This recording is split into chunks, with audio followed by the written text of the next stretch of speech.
Good morning students. आज हम हमारे व्याकरण का पाठ 9 प्रत्यय पढ़ेंगे। इससे पहले पाठ 8 में हमने उपसर्ग के बारे में जाना था। उपसर्ग में कुछ शब्दांश शब्द के पहले जुड़ जाते हैं तो उन्हें उपसर्ग कहते हैं। इसके ठीक उलट प्रत्यय होता है। जो शब्दांश किसी शब्द या धातु के अंत में जोड़े जाते हैं उन्हें प्रत्यय कहते हैं। अंत में यानी बाद में जोड़े जाते हैं। धातु क्या होती है? क्रिया के मूल रूप को धातु कहते हैं, आप जानते ही हैं। तो उपसर्ग पहले जुड़ते हैं और प्रत्यय अंत में जोड़े जाते हैं। प्रत्यय के योग से बने शब्द या धातु यौगिक शब्द बन जाता है। जैसे सुंदर, ये एक शब्द है। इसके बाद हमने ता शब्द प्लस करके ता शब्द जोड़ा और बन गया सुंदरता। गुण के शब्द है, इसके साथ वान शब्दांश जोड़ा तो बन गया गुणवान। लड़ एक धातु है यानी क्रिया है, लड़ाई है ना। तो धातु लड़ शब्द में आई जोड़ा हमने तो बन गया लड़ाई। पढ़ धातु में आई शब्दांश जोड़ा तो बन गया पढ़ाई आदि। प्रत्यय दो प्रकार के होते हैं, कृत प्रत्यय और तद्धित प्रत्यय। कृत प्रत्यय क्या होते हैं?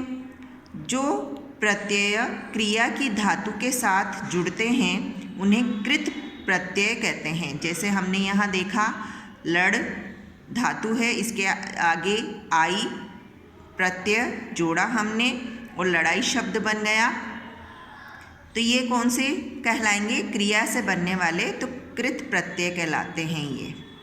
और इस योग से बने यौगिक शब्दों को कृंदत शब्द कहते हैं। तो यहाँ पर लड़ाई कृंदत शब्द हो गया। जैसे लड़ प्लस आई तो लड़ाई यहाँ पर कृंदित शब्द कहलाएगा। ये कौन सा प्रत्यय है? आई कृत प्रत्यय है और इससे बनने वाला शब्द कृंदित शब्द कहलाएगा। अब है तद्धित प्रत्यय।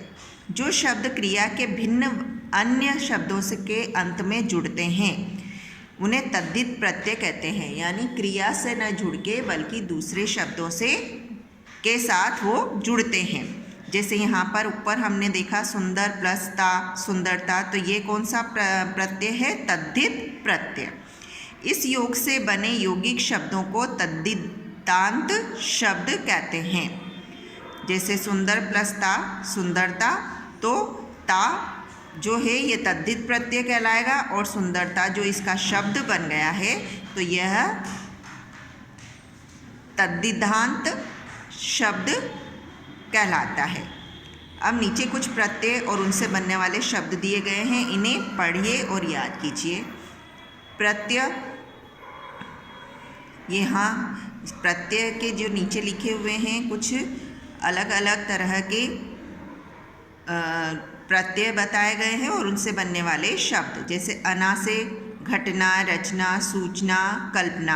आ प्रत्यय जोड़कर इच्छा, पूजा, चिंता, शिक्षा। ईमा प्रत्यय जोड़ने पर गरिमा, महिमा, रक्तिमा, लालिमा, भंगिमा। ता प्रत्यय जोड़ने पर आवश्यकता, मधुरता, मूर्खता, दयालुता। त्व प्रत्यय जोड़ने से बना गुरुत्व, पुरुषत्व, बंधुत्व, महत्व। अक प्रत्यय जोड़ने से बना पाठक, लेखक, गायक, धावक। ई प्रत्यय जोड़ने से बना कामी, लोभी, ढोंगी, योगी। आ प्रत्यय जोड़ने से बना बाला, सुशीला, प्रिया, छात्रा। इका प्रत्यय जोड़ने से बना है नायिका, गायिका, धाविका, पाठिका। अनीय प्रत्यय जोड़ने से बना करणीय, निंदनीय, स्मरणीय, आदरणीय। इक प्रत्यय जोड़ने से बना धार्मिक, दैनिक, सामाजिक, पाश्विक। इत प्रत्यय जोड़ने से बना खंडित, फलित, तरंगित, अचंभित। ईय प्रत्यय जोड़ने पर बना रमणीय, राष्ट्रीय, भारतीय, देशीय। इष्ट प्रत्यय से बनने वाले शब्द हैं बलिष्ठ, गरिष्ठ, पापिष्ट, स्वादिष्ट। इसको इस तरह से भी लिखा जा सकता है। ईन प्रत्यय से बनेगा पुलीन, प्राचीन, नवीन, ग्रामीण, तर प्रत्यय से कठिनतर, उग्रतर, मधुरतर, कोमलतर। तम प्रत्यय से कठिनतम, सफलतम, लघुतम, अधिकतम। मय प्रत्यय से दयामय, अग्निमय, करुणामय, पापमय। अब आगे का पाठ हम अगली वीडियो में पढ़ेंगे। Have a nice day, good bye.